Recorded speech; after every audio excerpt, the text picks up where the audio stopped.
ये तस्वीरें महाराष्ट्र के धुले से आई हैं। ये तलवार जो आप देख रहे हैं, यहां से वहां तक आपको तलवारें नजर आ रही हैं, चमचमाती हुई है, नई तलवारें। ये सारी तलवारें कहां से आई है मैं आपको बताऊंगा, लेकिन फिलहाल ये देखिए जरा, ये तस्वीरें, ये जो तलवार की खेप है, ये सब बरामद कहां से हुई है? ये सब मिली है महाराष्ट्र के धुले में, ये तलवारें मिली है, पुलिस ने पकड़ी है ये सारी तलवारें। और ये देखिए दर्जनों तलवारें। आखिर क्या होने वाला था महाराष्ट्र में? कौन सी बड़ी साजिश रची जा रही थी? क्या कोई बहुत बड़ा षड्यंत्र हो रहा था, बड़े दंगों का, जो सीधे उत्तर प्रदेश से महाराष्ट्र तक था? कोई बड़ी साजिश थी? आइए मैं आपको बताऊं कि इस साजिश में आखिर क्या क्या बरामद हुआ है, पुलिस को कितनी तलवारें मिली हैं और क्या षड्यंत्र रचा गया है। देखिए ये आपके सामने आ गया है, देखिए तलवारों का अंबार लगा है। धुले में हथियारों का बड़ा जखीरा मिला है, तलवार खंजर समेत 90 हथियार जब्त हुए। 90 स्कॉर्पियो से ये सारी तलवारें बरामद की गई हैं। इनमें से 89 तलवार और 1 खंजर जब्त किया गया है। लकड़ी के 2 बक्सों में इन तलवारों को रखा गया था और जब्त हथियारों की कीमत आपको बताऊं 7 लाख रुपए बताई जा रही है। 1 महीने के अंदर यह दूसरी बड़ी बरामदगी है। पुलिस ने 4 आरोपियों को गिरफ्तार किया अब तक और आर्म्स एक्ट के तहत इन सब के खिलाफ केस दर्ज हुआ है। तो प्रवीण पाटिल एसपी धुले जो है वो क्या कह रहे हैं, सुनिए जरा। सस्पेक्टेड स्कॉर्पियो गाड़ी को इंटरसेप्ट किया तो गाड़ी की छानबीन करने के बाद उसमें उनको 90 वेपन्स मिले हैं। उसमें 89 सोर्स है और 1 खंजीर है। 4 एक्यूज अरेस्ट किए हैं। प्रिलिमिनरी इंक्वायरी में ये पता चला है कि चित्तौड़गढ़ से ये वेपन लाए हैं और जालना के लिए ये ले जा रहे थे। अभी किस कारण ये ले जा रहे थे इसकी इंक्वायरी चल रही है। और बड़ा सवाल आपको बताऊं, ये तलवारें लाई कहां से गई? महाराष्ट्र में कहां से, किस राज्य से पहुंची? देखिए जरा, मैं आपके जरिए मैं आपको दिखा रहा हूं। महाराष्ट्र के अंदर ये तलवारें राजस्थान के चित्तौड़गढ़, जी हां, चित्तौड़गढ़ से इसे आगे बढ़ाएंगे, चित्तौड़गढ़ से ये महाराष्ट्र पहुंची है, यानी धुले में। सुनिए जरा, बीजेपी का कहना यही है इस पर कि आखिर कांग्रेस राज से हथियार क्यों महाराष्ट्र लाए जा रहे हैं, किस मंशा के तहत लाए जा रहे हैं, सुनिए। महाराष्ट्र की भूमि पर शस्त्र भेजने वाले कौन वे लोग हैं? इस साजिश और षड्यंत्र में किसका हाथ है? उस भूमि से शस्त्र आते हैं जहां पर कांग्रेस की सरकार है। क्या यह संजोग है या सोची समझी साजिश? क्या ठाकरे सरकार इसके मूल तक जाकर इसकी जांच करेगी कि जिन प्रांतों में कांग्रेस की सरकार है उसी प्रांतों से ये शस्त्र महाराष्ट्र में कैसे आ रहे हैं? और आइए खबरों में आगे बढ़ते हैं और आज की एक और बड़ी खबर आपको बताने जा रहे हैं। और यह बड़ी खबर है, शाहीन बाग में तालिबानी ड्रग्स आखिर कहां से आया? शाहीन बाग, ये देख रहे हैं, ये देखिए पैसा ही पैसा यहां से वहां तक आपको नजर आ रहा है। ये 30 लाख रुपए कैश मिला, ये ड्रग्स मिली है शाहीन बाग से। ये वही शाहीन बाग जहां सीए का प्रोटेस्ट महीनों चलता रहा, यही खबर आई थी बुलडोजर चलेगा, और उसी शाहीन बाग के घर से देखिए कहां से आया ये कैश, कहां से आई ये तालिबानी ड्रग्स। करोड़ों रुपए की ड्रग्स है। तो आपको बताता हूं शाहीन बाग का तालिबान कनेक्शन है क्या, देखिए जरा, उसके पीछे वजह क्या है और कहां से ये ड्रग्स निकल कर आया। ये देख रहे हैं, इस तरफ आप देख रहे हैं पैसा, कैश और ड्रग्स, दोनों ही तस्वीरें मैं आपको दिखा रहा हूं। शाहीन बाग में थोड़ा बहुत नहीं, 100 किलो ड्रग्स मिला है, 100 किलो ड्रग्स। ये ड्रग्स अफगानिस्तान से लेकर आई गई है। जूट की बोरियों में ड्रग्स को रखा गया था। मौके से 30 लाख रुपए कैश बरामद हुआ है, 30 लाख रुपए। हवाला के जरिए यह सारा कैश लाया गया। नोट गिनने की मशीन भी बाकायदा इसके साथ बरामद हुई है। काफी समय से हेरोइन की तस्करी हो रही थी और कई राज्यों में इसकी शाखाएं भी चलाई जा रही है। तो शाहीन बाग में अब जब पुलिस इन्वेस्टिगेशन करेगी तो तार देश के कई राज्यों से, शहरों से जुड़ेंगे। किराए के मकान से इस कारोबार को चलाया जा रहा था। गुजरात से मिली जानकारी पर यह बड़ा एक्शन लिया गया है और इंटरनेशनल सिंडिकेट का लिंक भी सामने आया है। समुद्र और बॉर्डर के रास्ते ड्रग्स आई है और पेड़ों की डाली में छिपाकर इस ड्रग्स को लाया गया था। फिर ऑनलाइन शॉपिंग से इस ड्रग्स को लेकर आया गया, जो ऑनलाइन शॉपिंग के जरिए कुरियर कंपनीज हैं, उनके जरिए इस ड्रग्स को लाया गया। अलग अलग सामान में ये ड्रग्स पाई गई है। पंजाब, दिल्ली, उत्तर प्रदेश में इसकी सप्लाई होनी थी 100 किलो ड्रग्स की। आपको सुनवाता हूं, सुनिए जरा। इस मामले में नारकोटिक्स कंट्रोल ब्यूरो ने बाकायदा प्रेस कॉन्फ्रेंस की है, क्या कहा सुनिए। यहाँ पे ड्रग्स लाया जाता था और यहीं से फिर दूसरी जगहों में भेजा जाता था। अब अभी तक के इन्वेस्टिगेशन में वो किराए पे था। हम इस बारे में और भी अन्वेषण करेंगे। ये उन्होंने रेंट किया हुआ था, रहता कहीं और है। ये इसी पर्पस के लिए, ये ड्रग ट्रैफिकिंग पर्पस के लिए उसने रेंट किया था। People from Afghanistan, people from India and Pakistan. अभी नाम अभी मतलब जैसा बताया आपको, ये इन्वेस्टिगेशन का बहुत ही प्राइमरी स्टेज है, प्रिलिमिनरी स्टेज है। और जैसे जैसे इन्वेस्टिगेशन होगा ये सारे जो आपके सवाल हैं उसके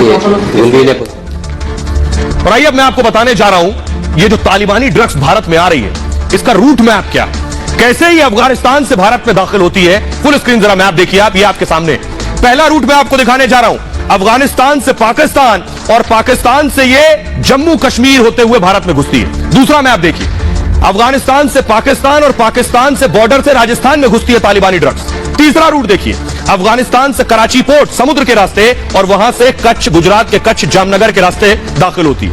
चौथा रूट देखिए जरा तालिबानी ड्रग्स का, अफगानिस्तान से कराची पोर्ट और कराची पोर्ट से मुंबई तक, यह है इसका चौथा रूट भारत में घुसने का। आइए मैं आपको बताता हूं अफगानिस्तान की अफीम, ये ड्रग्स कितनी मशहूर है, कितनी खास तरह की होती है, ये मैं आपको दिखा। ये जो आप देख रहे हैं ये अफगानिस्तान की तस्वीरें, और ये जो खेती आप देख रहे हैं, ये जो फूल आप देख रहे हैं, यही है अफीम का फूल।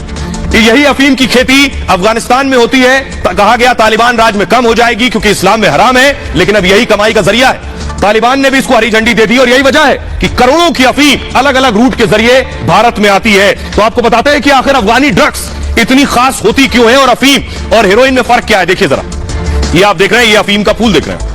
अफगानी हेरोइन सफेद रंग की होती है आपको बताऊं, और मार्केट में इसका सबसे ज्यादा डिमांड है। 1 किलो की कीमत 1.5 करोड़ रुपए है। 1 किलो में 7 किलो ड्रग्स बनती है। 1 किलो अफीम में 7 किलो ड्रग्स बनती है। हेरोइन जो है यह भी अफीम से बनती है, और सबसे बेहतरीन जो प्रोडक्ट होता है अफीम से बनने वाला वो हेरोइन कहलाता है। अफगानिस्तान सबसे बड़ा अफीम उत्पादक देश भी है। हर महीने औसतन $300 से ज्यादा की कमाई है, और 2021 से पहले 6000 टन अफीम उत्पादन होता है। तो आपको बताऊं जिससे 320 टन हेरोइन बनाई जाती है, और तालिबान ने अफीम पर प्रतिबंध का दरअसल ढोंग रचा है। तालिबानी सत्ता में अफीम खेती पर बैन लगा हुआ है। अफगानी ड्रग्स की कई खेप बरामद हुई है इससे पहले।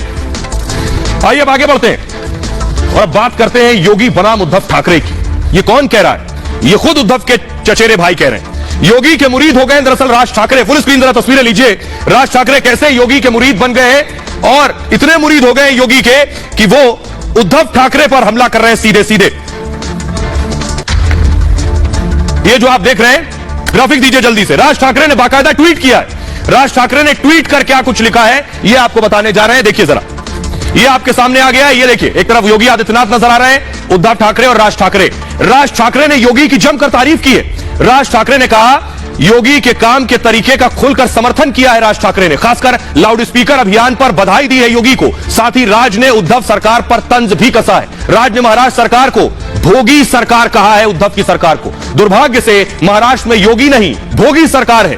दरअसल राज उद्धव सरकार के एक्शन से नाखुश है। राज चाहते हैं कि महाराष्ट्र में लाउड स्पीकर पर बैन लगे। दुर्भाग्य से महाराष्ट्र में योगी नहीं भोगी सरकार है, यह कहना है राज का। उन्होंने राज्य सरकार को 3 मई तक का अल्टीमेटम दिया हुआ है। 3 मई तक अगर बंदिश नहीं लगी लाउड स्पीकर पर तो हनुमान चालीसा पढ़ेंगे। राज ने पूरे महाराष्ट्र में हनुमान चालीसा पढ़ने की धमकी दे रखी है। बावजूद इसके राज्य सरकार ने सख्त एक्शन नहीं लिया है अब तक। इसी से राज नाराज है। महाराष्ट्र का सियासी पारा हाई हो चुका है। आइए मैं आपको सुनवाता हूं, दिखाता हूं कि आखिर राज ठाकरे योगी के मुरीद हुए क्यों। जय जय श्री राम, जय जय श्री राम। शिवसेना प्रमुखांचं हिंदुत्व हेच आहे त्यांनी सांगितलं होतं।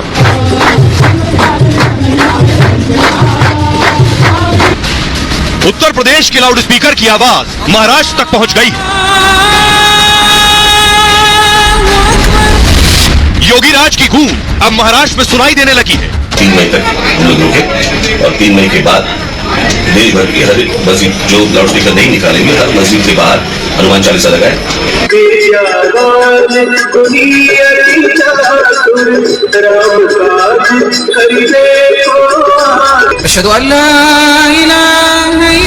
ये गूंज कितनी जबरदस्त है इसका अंदाजा इसी से लगाया जा सकता है कि उद्धव ठाकरे को घेरने के लिए राज ठाकरे को योगी आदित्यनाथ का सहारा लेना पड़ रहा है।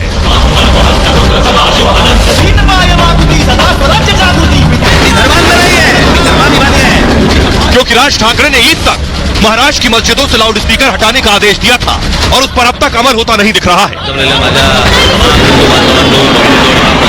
3 मई तक हम लोग रुके, और 3 मई के बाद देश भर की हर मस्जिद जो लाउड स्पीकर नहीं निकालेंगे, हर मस्जिद के बाहर हनुमान चालीसा लगाए। वो 5 बार अगर नमाज पढ़ेंगे, 5 बार अगर वो अजान देंगे, तो हम लोग 5 बार उनके बाहर हम लोग हनुमान चालीसा लगाएंगे। तब राज ठाकरे की इस धमकी के बाद शिवसेना ने रिएक्शन भी दिया था और राज को महाराष्ट्र का असदुद्दीन ओवैसी तक बता दिया था। मुझे लगता था कि ओवैसी सिर्फ मुसलमानों में है और एमआईएम सिर्फ मुसलमानों में है, लेकिन एम का मतलब यहां कुछ और ही दिखता है। हिंदू समाज में भी कुछ ओवैसी निर्माण हुए हैं, एमआईएम निर्माण हुए हैं। लेकिन शिवसेना को भी पता है कि राज की धमकी को वो हल्के में नहीं ले सकती, और तब तो और जब उसने बीजेपी से भी पंगा ले रखा है और उन पार्टियों के साथ सत्ता में है जिस पर हिंदुत्व के खिलाफ काम करने के आरोप लगते रहे, जबकि हिंदुत्व ही शिवसेना की रोजी रोटी रही है। तो बड़ी वजह क्या है? राज ठाकरे जो योगी के मुरीद हो गए, उसकी पहली बड़ी वजह मैं आपको दिखाने जा रहा हूं। ये योगी आदित्यनाथ ने देखिए मंदिर से लाउड स्पीकर हटवा दिए। राज ठाकरे यही चाहते हैं महाराष्ट्र में कि लाउड स्पीकर हट जाए। ये मंदिर की तस्वीरें मैं आपको दिखा रहा हूं। अगली तस्वीर दिखाइए, ये मस्जिद की तस्वीरें आप देख रहे हैं। मस्जिद से भी लाउड स्पीकर हटने लगे उत्तर प्रदेश में, इसीलिए राज ठाकरे योगी के मुरीद हो गए हैं। और राज ठाकरे हमला कर रहे हैं उद्धव ठाकरे पर। राज ठाकरे अकेले नहीं है, पूर्व मुख्यमंत्री देवेंद्र फडणवीस की पत्नी अमृता फडणवीस भी हमला कर रही है राज ठाकरे पर और योगी की तारीफ कर रही है। ये आप देख रहे हैं, देवेंद्र फडणवीस की पत्नी खड़ी है, उन्होंने लिखा ए भोग